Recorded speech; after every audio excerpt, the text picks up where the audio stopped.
শাপলা ফুলের পোকা ভেজা শালিকের ডানা, ঘাস জমি থমথমে ধূসর শামিয়ানা। শাপলা ফুলের পোকা ভেজা শালিকের ডানা, ঘাস জমি থমথমে ধূসর শামিয়ানা।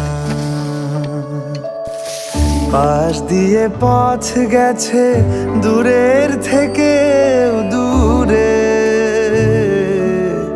পাশ দিয়ে পথ গেছে দূরের থেকে